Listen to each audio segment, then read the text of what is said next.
what's new? Let's see. I've been playing the baritone ukulele with the bass pedals.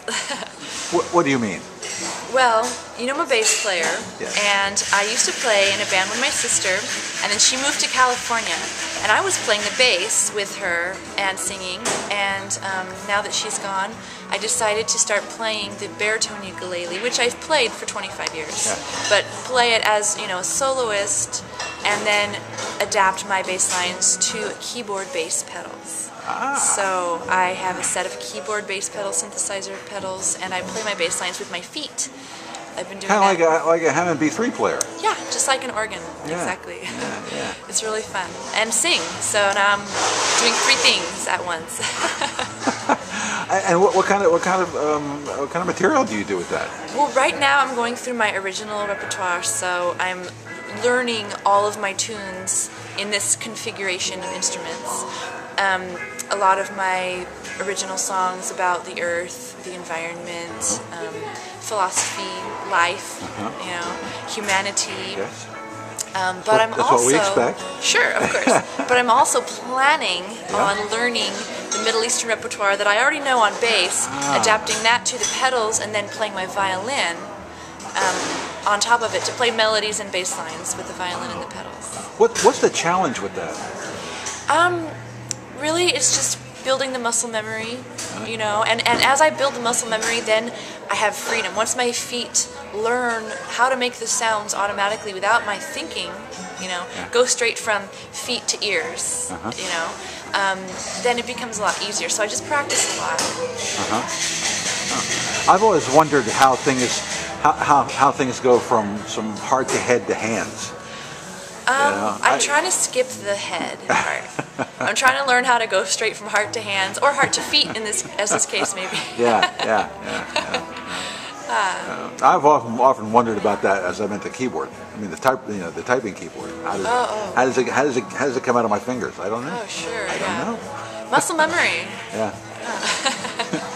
Okay, now do you have a performance coming up with the ukulele? I do, actually. September 2nd at the Jade Lounge. I'm going to be hosting and performing also for the Green Girls Songwriter Showcase, which is an event that I put together. I wanted to meet other females in Portland who do eco songs, who write songs about the earth and the environment and issues that seem to matter to them, and so we're going to be performing. There are 3 of us.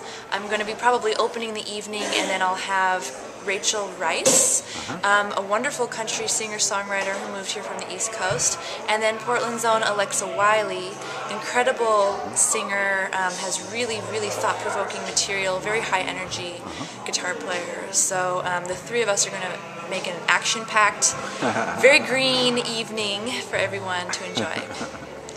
What's new on the jazz front with you? Ooh, all right. I'm playing with Kelly Shannon and Laura Kennard in our all-female trio called Estro Jazz, and that's really, really, really fun for me. I'm also playing jazz with Justin Franzino, jazz accordion player. If you haven't heard him, you should check him out. He's incredible energy. This guy, he's in his mid-70s.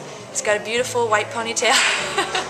And he just knows every song in the book. He knows jazz, he knows gypsy jazz, he knows Italian, German, French, you know, Middle Eastern music. So I really have a great time learning songs with him. He does a lot of oldies, a lot of jazz tunes. So You're playing bass with him? yeah. Playing bass, singing.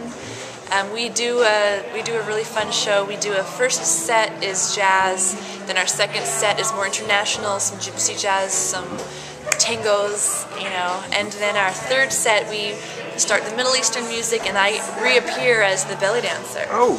And give, you know, the grand finale. Give a little dance. That was so interesting because, you know, when you first came on the scene, everybody knew you as a jazz person, as a bass player and a singer, and then all of a sudden, there you were. How did that develop, or has that been sort of a parallel thing for a long time? Do you mean the dancing, or just the other genres? Well, no, the dancing. The dancing. Yeah.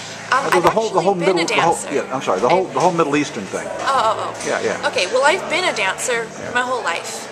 Mostly jazz, tap, ballet. And then in 2004, 5, I started becoming interested in belly dance because I think it's such a beautiful dance form. It's very connected to feminine power, the matriarchy. This dance goes back thousands of years. And so I started studying dance. And then I went to the Mendocino Middle Eastern dance camp. It's dance and music camp, and there I saw the live music from the Middle East for the first time.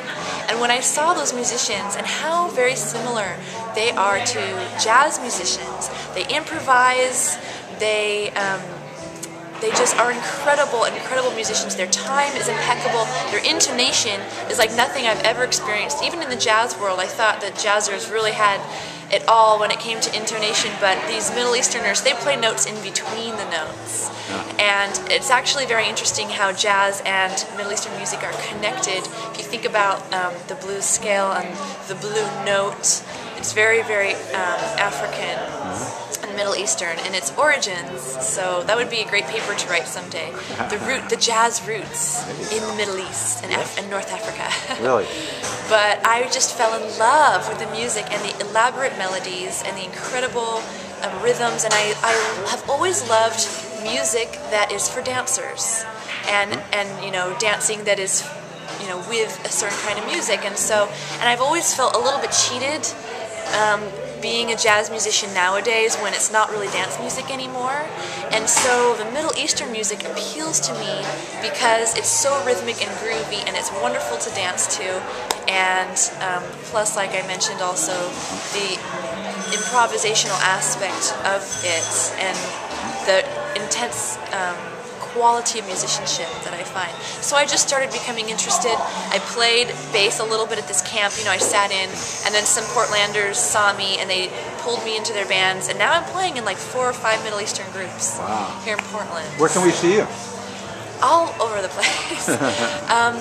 I can't even think of I'm working like 6 days a week, so the best way to find me is to look me up online, BelindaUnderwood.com. Have you ever considered making an album with something of every genre that you play in? Yeah, Wouldn't that be interesting? Actually, I have. Yeah. I'm working on an original album now, a solo album. It's more on the folky side, like some of my Bliss material, but I'm definitely going to be integrating some Middle Eastern tunes, or Middle Eastern-ish tunes, into that. And I've done that actually on my last jazz album. I had 2 songs that were inspired by Middle Eastern music. One song was in 9, a blues in 9, and then another song called The Oasis, which I based loosely on a Middle Eastern scale called Nawa Athur, which is a beautiful Middle Eastern scale, and that was what inspired the song. So I am already kind of bringing those elements in. Well, your days are just filled with sound, aren't they? Absolutely.